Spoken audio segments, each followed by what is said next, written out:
Okay, let's try that again. Happy New Year. Happy 2024. All right. So, 2024 years from what? I'll leave you to look that up. Anyway, it's a little quiet this morning. Wonder why. My night was uneventful. It was eventful, but uneventful the way that I like it anyway. Just spent time with the wife, with the son, with the dog, and everything. Um, we just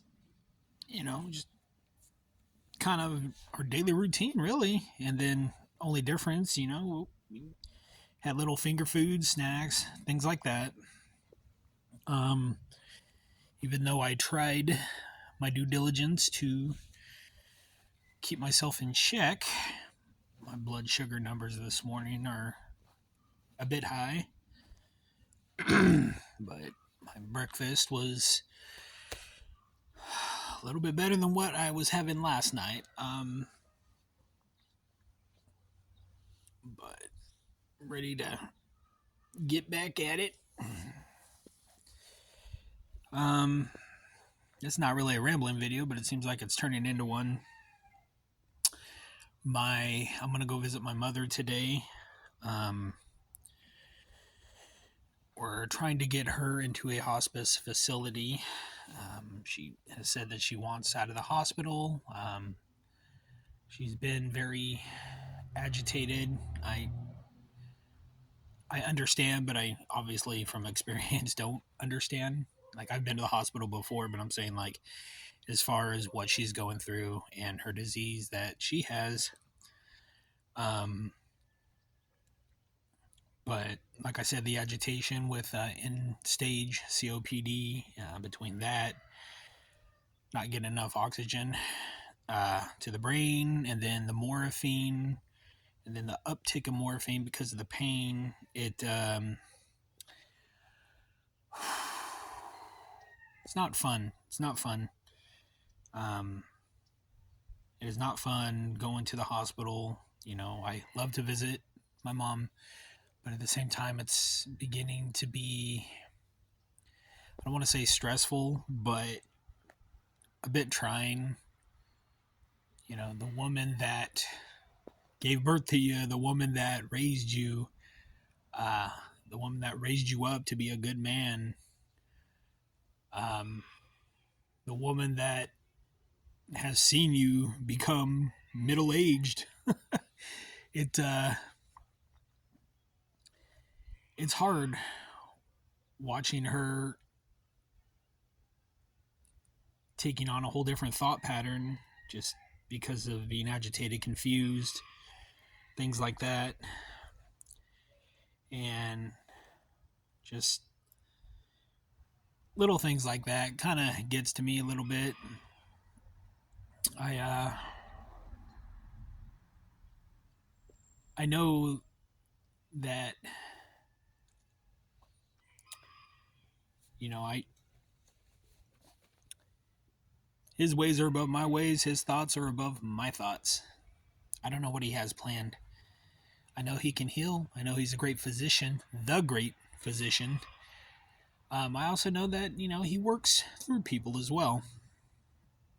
But let me walk around here.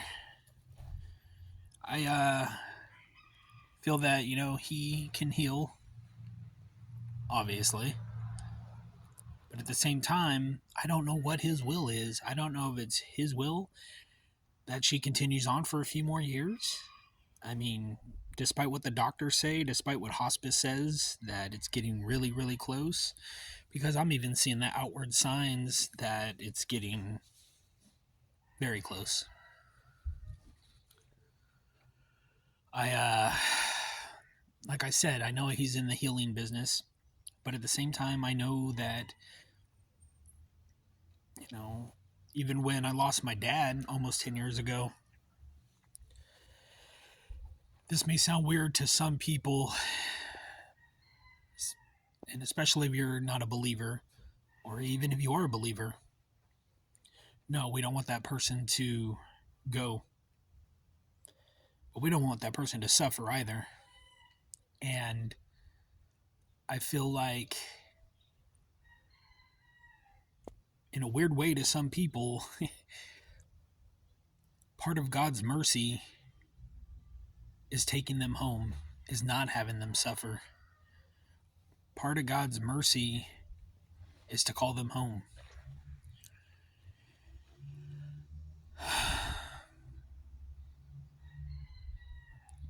I know a lot of people want to use the word transition. That's something I'm not, I'm familiar with it, like what the word means, but I've never heard a lot of people start using it until this year.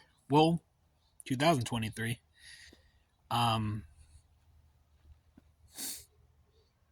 Use whatever you want to use. That's you. You're not going to offend me if you say passing away or dying. That's a reality. You don't have to soften it for me. But I get what you're saying. Like I said, you're not going to offend me. It takes a lot to offend me. It really does. Life is too short to be offended all the time. And I've especially watched that play out the last few years, but that's not what I'm on here for.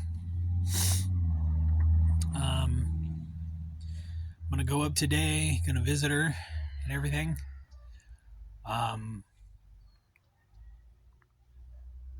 See how she's doing. Last time I was up there was the day before yesterday. She was sleeping, and it looked like she was resting a little bit more. Her morphine was upped 6 milliliters from 4 to 6. And then I'm getting different people. I speak in generalities, but just different people that want to give their opinion or that want to tell me what to do, how to think, and it's like, no. Despite, whatever experience that you have had with your family members or your friends that may have been on morphine, things can be different. See, with COPD, that's supposed to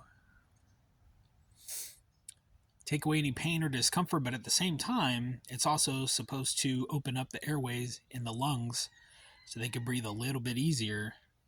It's not a cure-all. No, absolutely not.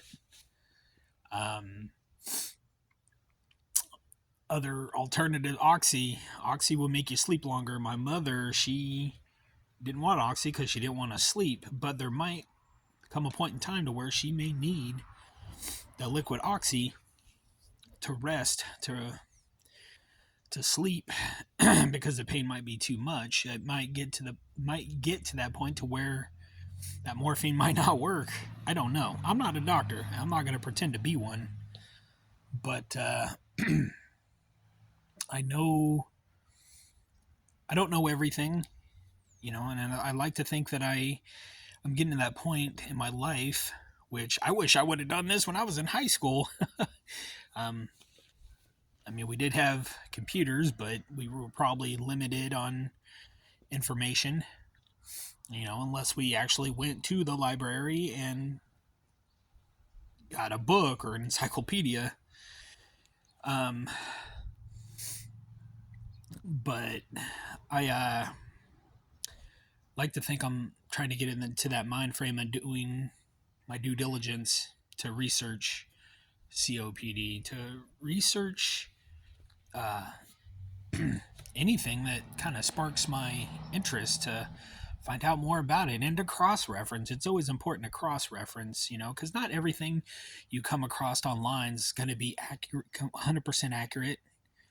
Let me see something. Yep, I am not sitting down there. Like I said, not everything is going to be 100% accurate. That's why I like to cross-reference, so that way I can get a good idea of... You kind of have to wade through the water to wade through stuff to get an accurate, basically connecting the dots, essentially. I mean, like I said, I don't know everything. I'm not a doctor. I'm not a physician. I'm not going to pretend to be one. Do I like to read? Yeah, I like to read. I like to nerd out to medical stuff. Even when I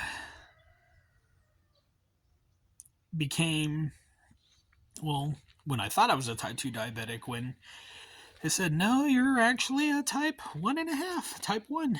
I didn't cross over into that. I either had to be a type 2 or not.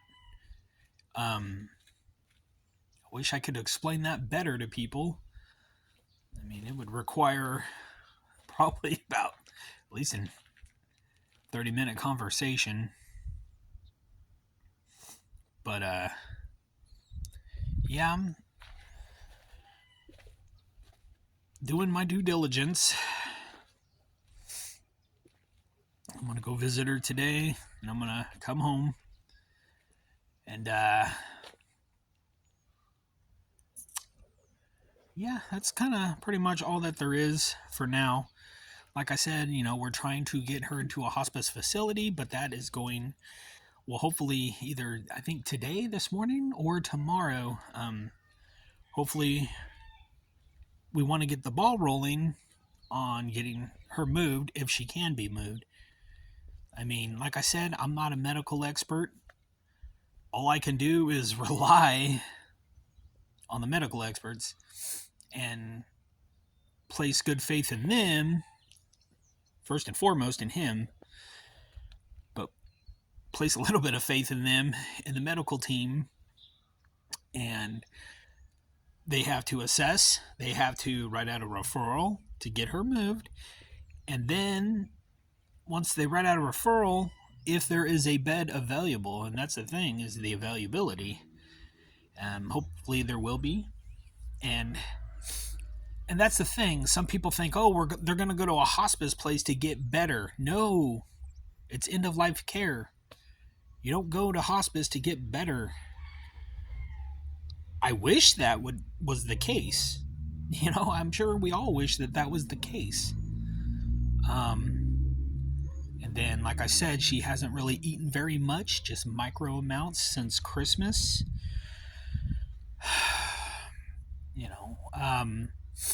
That's the natural process of the body starting to shut down.